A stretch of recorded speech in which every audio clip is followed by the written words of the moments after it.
Let's learn about the 4 lobes of the brain. You can remember the sections of the frontal lobe with the mnemonic RIO. The R stands for reward, the I stands for initiation, and the O stands for order. Think of the bird in the Disney movie Rio. If a bird smashes his head into the window, the damage is going to depend on what part of his head, what part of his frontal lobe he hits. RIO stands for reward, initiation, order. The R is for reward.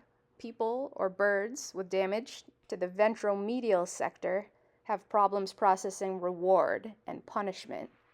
The ventromedial region is often talked about alongside the orbitofrontal region because, as a whole, this region is important for emotion regulation, reward processing, and personality. But more specifically, the ventromedial section is related to reward, and the orbitofrontal section is related to inhibition. All right, so fine, we really threw another I in there. So the other I stands for inhibition. The orbitofrontal region is for inhibition. R is for reward.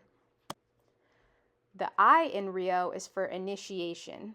Damage to the dorsomedial region produces impairments in initiation, including akinetic mutism, in which the person is alert and awake but cannot move or speak. The O in Rio is for order. Damage to the dorsolateral region produces dysexecutive syndromes, impairments in working memory, and poor attentional control of behavior. So the O is for order. Now let's talk about the temporal lobes. The temporal lobes can be divided into 3 regions: the temporal polar cortical areas, the ventral temporal areas, and the posterior temporal region. The polar cortical areas are important for intersensory integration and semantic memory. You can remember this by thinking about polar bears or the North Pole.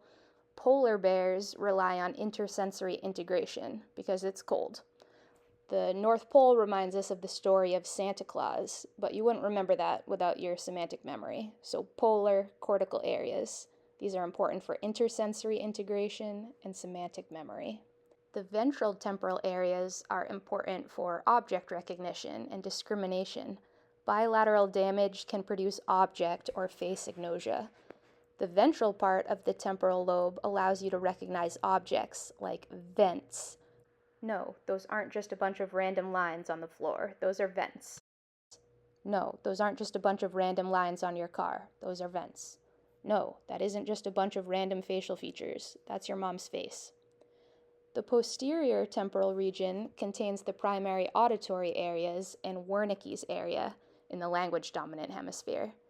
It's responsible for language comprehension in the language-dominant hemisphere and prosodic comprehension in the non-dominant hemisphere. If you can't remember that the posterior temporal lobe is for Wernicke's area, did you really even do a postdoc? Because Wernicke's area is like one of the most well-known parts of the brain. On to the parietal lobes. The parietal lobe can also be divided into 3 regions: the superior parietal lobe, the temporoparietal junction, and the inferior parietal lobe. The superior parietal lobe is important for sensory motor integration, body schema, and spatial processing. Superior athletes have a superior parietal lobe, or else they will have no idea where their bodies are in space. The temporal parietal junction is important for phonological and sound-based processing. Language comprehension is on the left, and music comprehension is on the right. Remember this with the Schoolhouse Rock sound, temporal parietal junction, what's your function? What's your function? Comprehending songs and language. And the inferior parietal lobule is important for complex spatial attention, integration of tactile sensation, and self-awareness. If your spatial attention is inferior, you're also going to be an inferior neuropsychologist. Same thing if you have inferior integration of tactile sensation. You probably won't be able to feel the pegs on groove pegboard.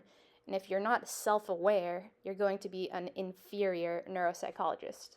Just give up now if your parietal lobe is inferior. On to the occipital lobe, which contains the primary visual cortex surrounding the calcarine fissure and the visual association cortex.